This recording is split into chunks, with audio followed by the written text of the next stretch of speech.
I'm Steve Sauer. I'm the Chief Revenue Officer of Toshiba America Business Solutions. So basically have P&L responsibility for both the direct and dealer channel.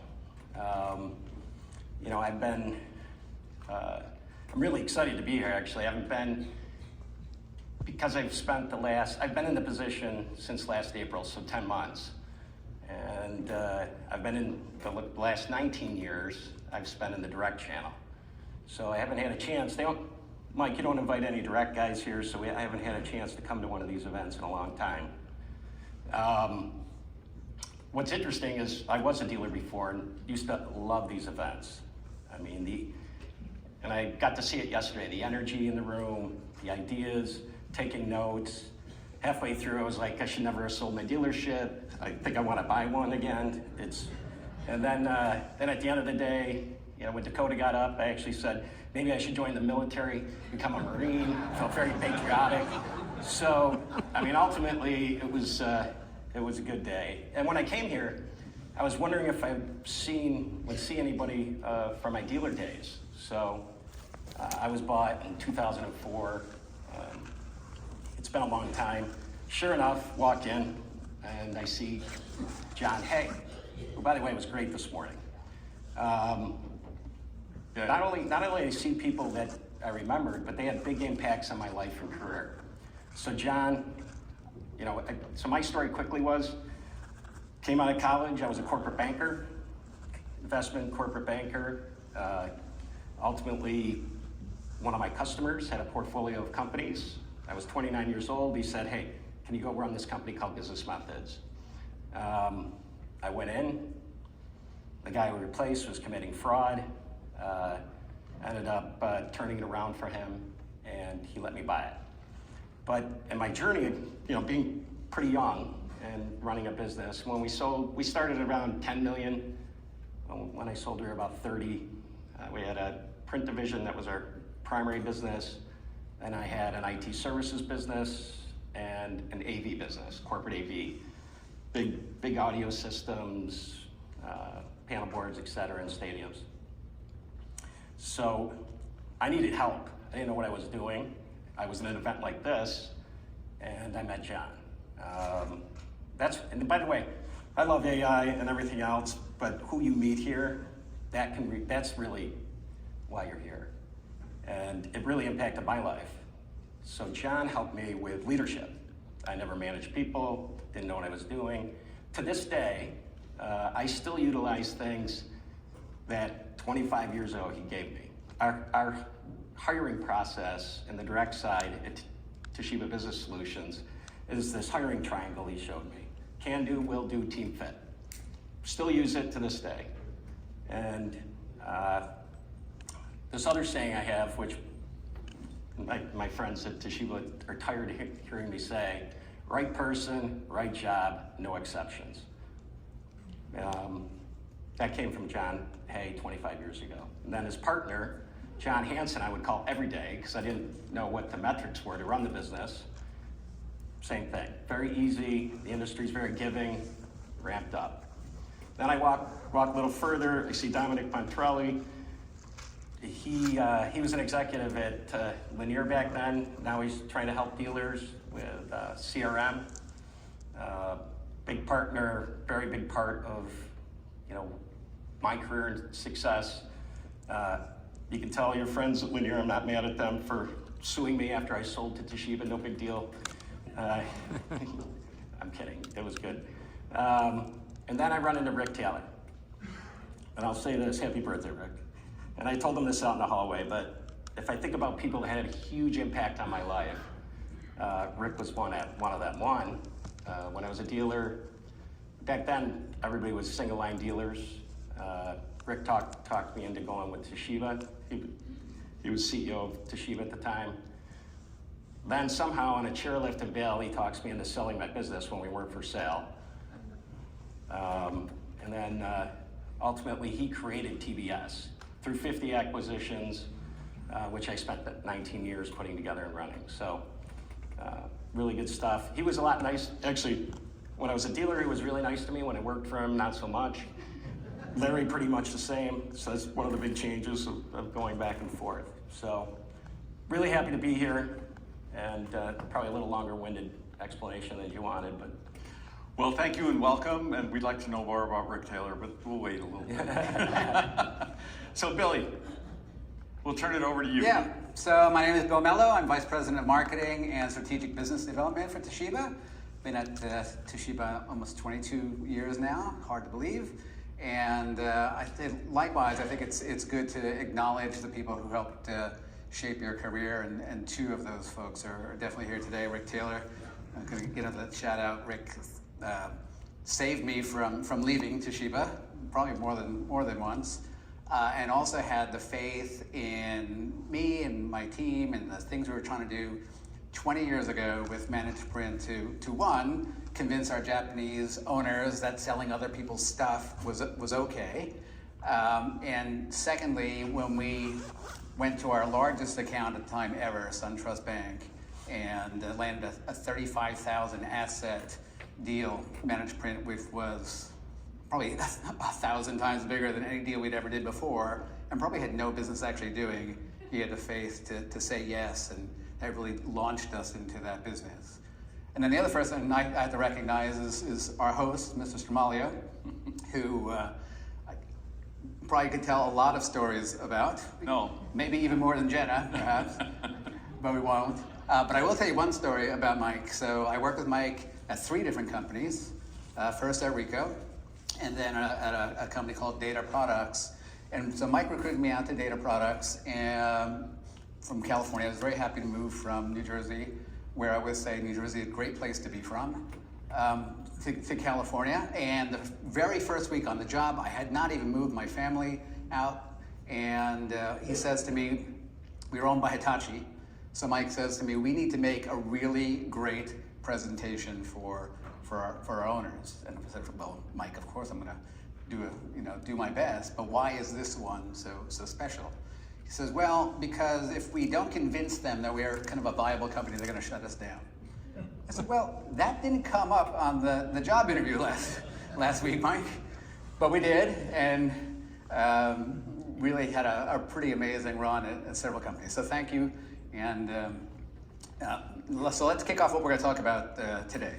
Enough about us. So in the spirit of all things AI, we kind of wondering about what we were going to talk about today. So we put into ChatGPT, what should we talk to this audience about? And first they said that audiences love OEM speeches, especially about the products and services of the company.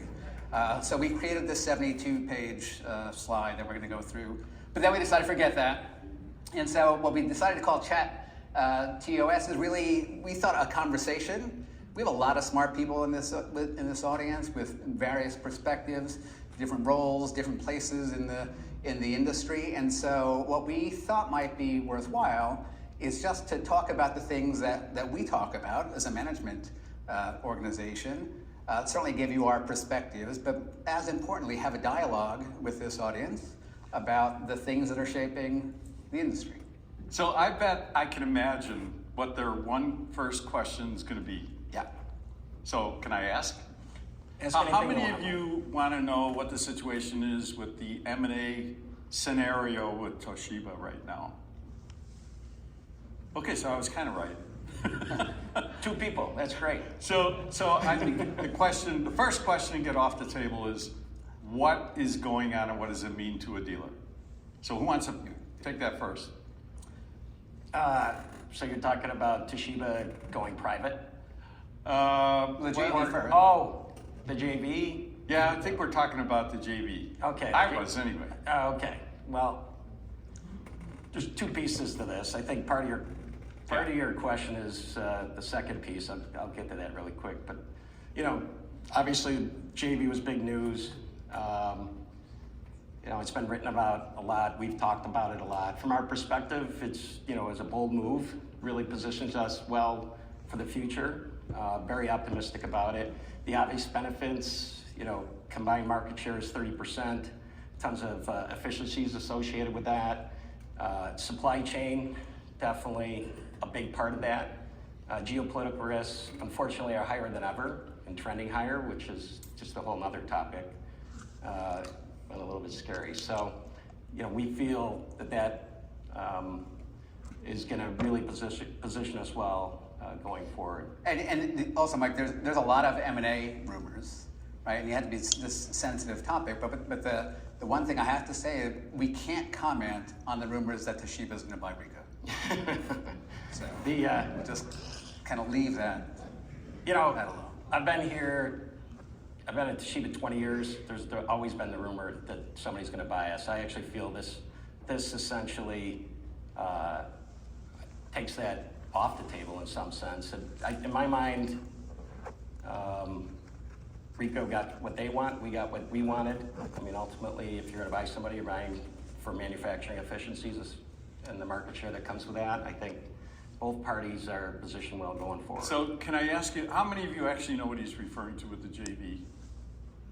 So for those very quickly that may not know what that is you're talking about, can you just explain what that JV actually is? It's a separate entity was created that that is owned by both Ricoh and Toshiba, that is going to manufacture the components of both of our products going forward, that will compete vigorously in the marketplace after that. For example, all our solutions and software and things around the device we have this Elevate Sky platform that we spent a ton of money on.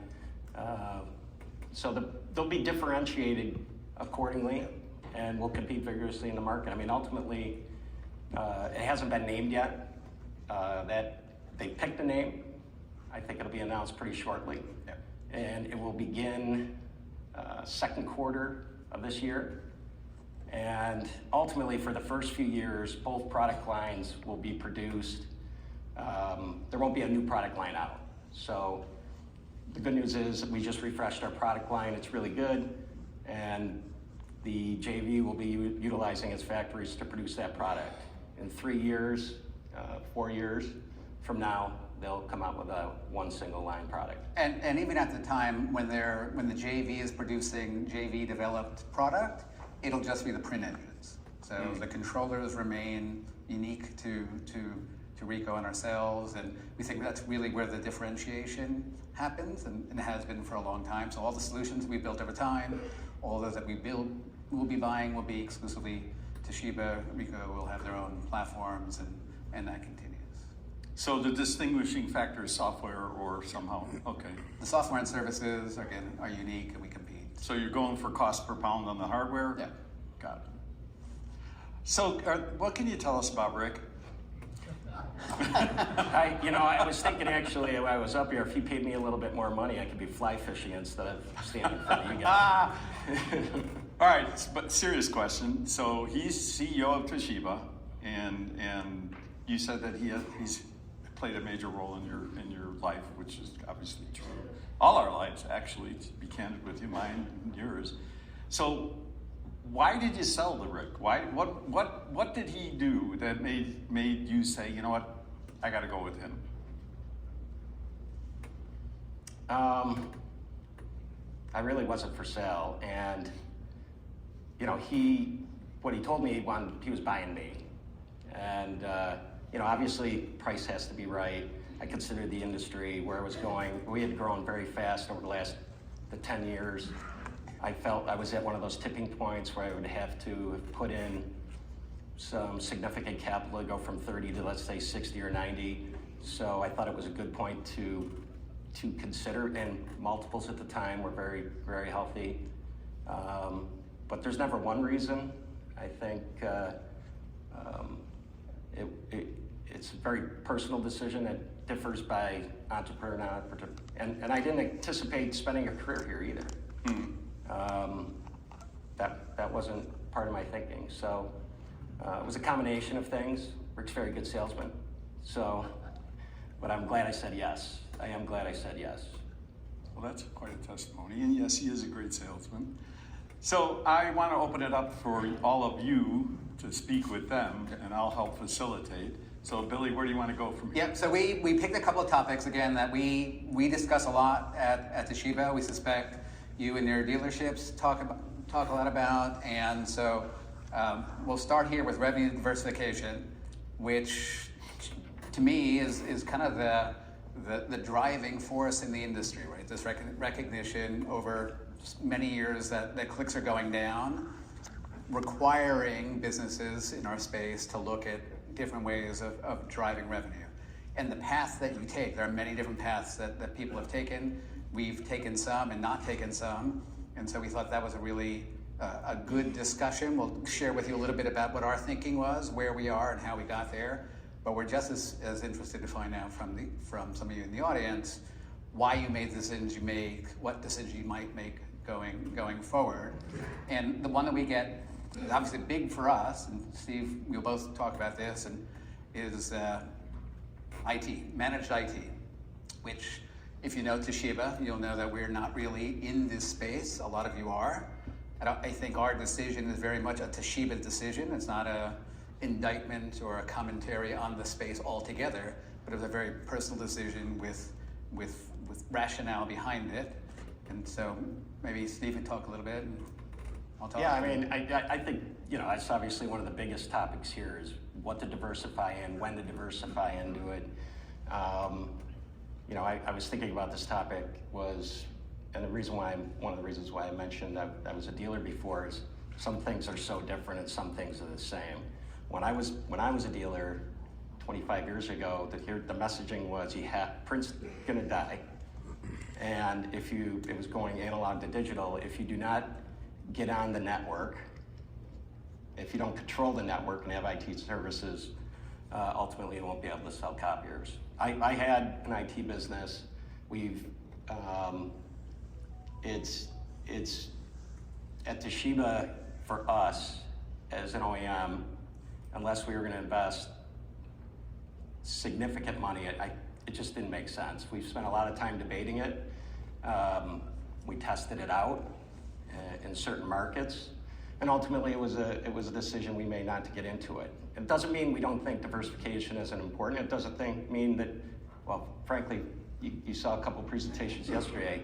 People are wildly successful in some cases. I think, in general, the conversation needs to be a little nuanced, though, because, and I'm very careful on giving entrepreneurs advice. We have dealers that have shown they can make money in anything. They're the best capitalists in the world. I mean, we actually have managed IT dealers who are super successful that also own boat dealerships, restaurants. We have dealers that have been successful in car washes. I mean, literally, they've shown an ability to make money in just about anything. For us, it was just something that the risk, and ultimately, I had trouble seeing the benefits to dealers if we were in it. I mean, ultimately, I felt like there were specialists in that space that could be better leveraged than coming to an OEM for it. Yep. And that our capital time would be better spent in other areas. So. Yeah, so as an OEM, we have a little bit different responsibility than if this was our own business, right? We have a factory that we need to maintain. And the way that we look at any space, whether we're going into whether it's managed IT or any kind of solution space, is really twofold. So we have a direct operation. If you don't know Toshiba, we have a virtually 50-50 split between dealer sales and direct sales. So if you look at units, revenue of course skews more with service towards direct, but it is almost 50-50. It's remarkable. So when we look at spaces to go into, there's two sets of criteria. Can we make money at it? Because we have a direct operation that needs to be profitable. And then secondly, and sometimes that's enough justification to get into something that we may not bring to dealers. Digital signage is a great example of that. We have a great digital signage business. It's not really, hasn't resonated with dealers so much, but we do very well with it, and we pursue that because we can make money on the direct side. So making money on direct operation. But the second thing that's really important is if we go into a space, it's because we think our customers will find value And we want to be able to encourage our dealers to go in that space if we also think they can derive value, they will become more valuable to their customers, etc., and we can provide value to them. So managed IT was a space that, while we thought there was some merit for entrepreneurs that wanted to go down that space, we could not add any value to that. And from a direct perspective, honestly, we just saw it as something that's very labor intensive and too far away from our core. Probably to me, the dirtiest word in the industry over the last 20 years has been synergy, because a lot of the synergies that we've all thought would come from the equation of we have customers that buy X and so we can sell them Y has failed almost universally. And so this is a space we thought we did not want to pursue, although we actually tried it. We wanted to prove that we could do it badly, and we did. You could talk a little bit about that. Yeah, I maybe the common denominator is me, because I struggled to make money in it as a dealer. But I think ultimately where we pivoted was more managed print, and that space. And it's interesting because I said when I got up here, I was like, if we talk about print too much, we're going to get criticized. We kind of got criticized at Lead for talking about print too much. So every once in a while, I'll just throw out AI, and maybe that'll make it sound better. So, our play was, we viewed managed print as really our tip of the spear. It's a professionally managed program. You have to spend a lot of money and resources and time to really get the program going. But ultimately, for us, we've seen significant growth in it. And then we've also moved into solutions, obviously, with output management, document management, office workflow automation, and thermal print. Thermal print has been a significant growth area for us as well. The industry's growing at about 8.2%. Last fiscal year, we grew at about 60+%, mostly due to big deals. But it's a growing space. It's a healthy market. Everywhere you look, there's thermal. It's driven by e-commerce, healthcare, pharmacy wristbands, manufacturing. Ultimately, those are the spaces that we've picked. Yeah. So one of the things we talk a lot about is opportunity costs. So for example, we could have invested a lot of money and perhaps made a successful managed IT business. And John Hay talked about this earlier, we thought that there was so much opportunity still in managed print, and still to this day in managed print, that unless the great proportion of our customers are managed print customers and we're managing their output for them, investing $1 in managed IT, even if it had a return somewhere down the line, would be trumped by taking that same dollar and putting it into the things that we already do well, and what customers would believe we would do well. I think one of the challenges we have with managed IT is trying to convince customers that us, the company they knew to manage their copiers, would all of a sudden be proficient in managing their network and security, among other things. But they would believe that we who've managed their MFPs for the last 10 years would be really good at helping them manage their print output, document workflow, etc. So that dollar that we would have spent making 5 cents, maybe sometime on managed IT, we thought would be much better spent making 20 cents down the line with management, and we're still growing that business. So one of the discussion points, and maybe Mike, if you want to engage some of the audience in here, is do you believe managed print or print still has life to it, or is that something that you're milking as a cash cow and investing all your money in these other things? I can tell you for us, we're very much in other spaces that we'll talk about, but we very much believe in that print has a lot of money left, and we're always, I think one of the hardest things that we face as a management team is the temptation to chase the shiny new thing. Because everyone, and certainly analysts, and everyone measures you by the new thing, right? And if you're not doing the new cutting edge thing, you may be perceived as being behind the times. But the challenging thing is, the old thing is what makes money. And we still think there's a lot of money to be made. And in fact, over the last couple of years, we're more profitable now than we were pre-COVID because we're way better at those things that make money than we were back then. So Mike, I don't know if you want to engage any of the audience in this issue of revenue diversification and managed IT and managed print. So, speaking from my perspective, and I would like to get some perspective from some of you. So, when you look around, the OEM world, you kind of touched on a couple of things. Number one, who's buying who? That's the soup du jour, right? Somebody's speculating about something, so you kind of appeal to that. And then number two, you spoke about the manufacturing efficiencies, so that's pretty clear. But the last couple of days, and you heard it, and I'm going to ask some of the people who are actually in this business, but you heard from John Hay, for the first time ever in his world, the universe of his numbers, IT services has turned a profit.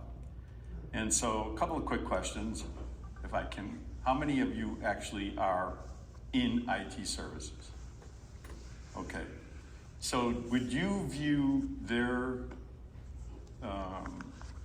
decision, thank you, Yeah. decision to not be involved in IT services as something you find objectionable, or you think it's smart? Mr. Lepper, I'm going to go to you, buddy.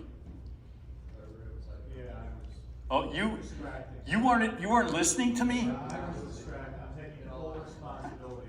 Time out from one of you. Sorry. All right, so Anthony, I'll go to you then. I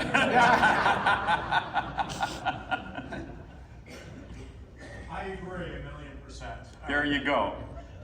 So how do you view their decision not to be involved in IT services based on what you heard the last couple of days? Yeah, I think if you're not an expert and you don't understand something or you're not really well versed on it, just getting in it to follow everyone else is probably not a good business strategy.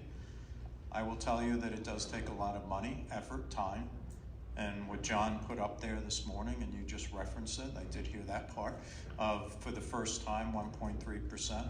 It's nice to make money, but I don't know, 1.3% if it's something that you jump into, and it's taken many, many years. So I think when you're investing as much resources, people are expensive, putting that in, and can manufacturers, I hate to say, wait how long before they make a profit? And I don't think it's just the manufacturer, it's an independent dealer too. How much time is too long to wait to make a profit? Okay, so Mike, you agree with him? Yes, we're on the same page. Do you have anything to add? Yeah. No, I would agree. At Impact, we're all about diversification and the newest, latest, greatest thing. But for me, you have to go all in. That's our mentality, right? We don't just dabble. We go full in, on it. So if you're not in and your leadership group isn't all on the same page that this is the direction that we're going, I respect that decision. So what advice, you guys are all in, and there are quite a few people who are in pretty good. So what advice would you give to the Toshiba team that, how does a dealer deal with IT services when their OEM isn't? Well, for us, we've built out the program ourselves, so we don't really leverage our OEMs as far as the managed IT services. So, like I said, I respect that decision, but I think the different applications that connect to the device are important, and how everything is integrated from a networking perspective, but it doesn't mean you have to go all in on the IT side either to do that. So Mike, since we only have about 10 minutes left, so Yeah. we don't want to leave people with the impression that we're not investing in new technologies or bringing some new things forward. So we do want to talk about a couple of things that Toshiba is very much invested in.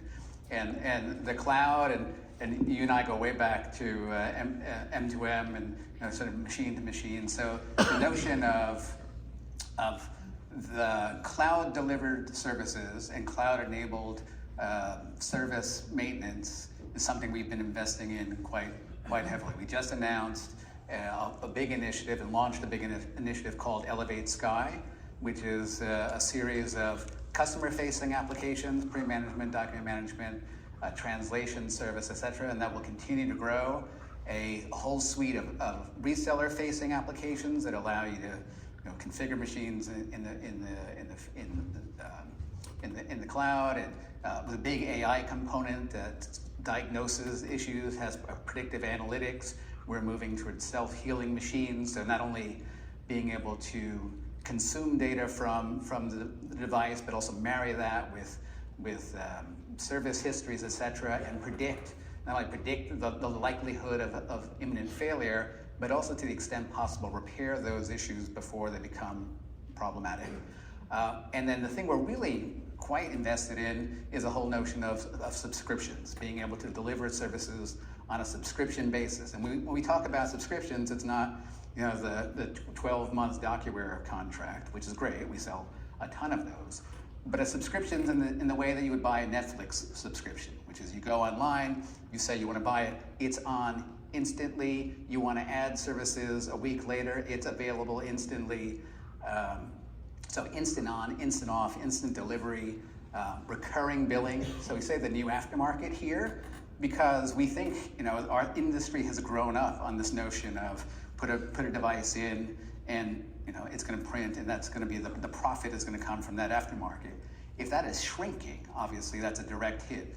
So when we look at the quote unquote new aftermarket, we're looking at different ways of generating recurring revenue.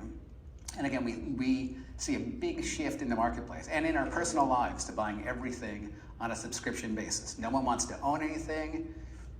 Now no one wants to maintain anything, right? They want their services to be vendor managed, vendor delivered, available in an instant, with new functionality available all the time. And that's where we're putting our investment. So where Toshiba can add value in those things that we do well and the adjacent spaces around it, that's really where our investment is. Again, we're not making any commentary on the managed IT services business as a whole, because we've seen some people do it very well.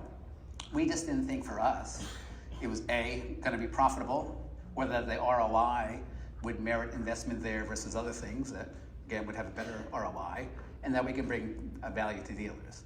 This stuff does both, right? It brings great value to us as a direct organization. We now fix remotely 20% of inbound service calls, all firmware upgrades. I mean, we on average avoid 2 trips to a device that we would have made in the past, entirely done remotely now. So that's real value to us, it's real value to our dealers.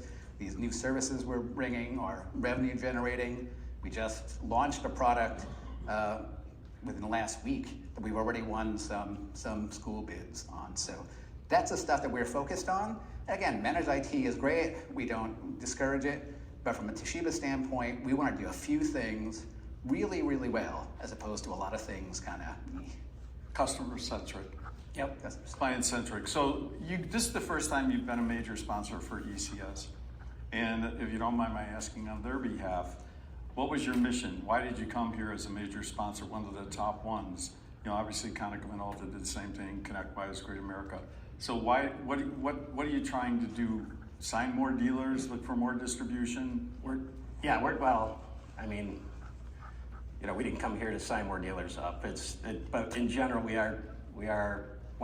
do want to send the message that we're in a growth mode right now. We're adding dealers, we're adding people on the direct side. We're very aggressive in the market right now. Our push is, the last 3 years, we've had a really good trend in terms of market share, and we have certain markets we need distribution for. So ultimately the network, like everybody else, share ideas and thoughts. Yeah, the other thing I would say, Mike, is we're bought into this notion of the rising tide raising all boats, right?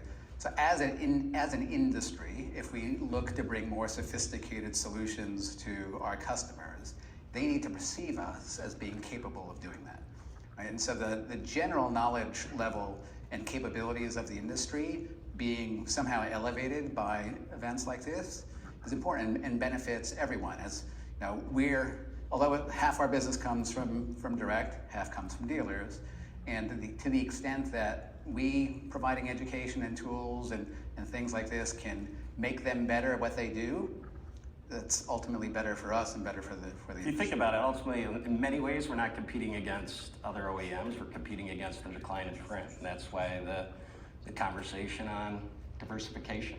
So it seems good for everybody. So questions from the audience? Yes, Richard. So could you share what is it you've done to grow your MPS business and has caused such success? We started a long time ago. It takes time. You know, really 20 years ago we started it, and there's a few things.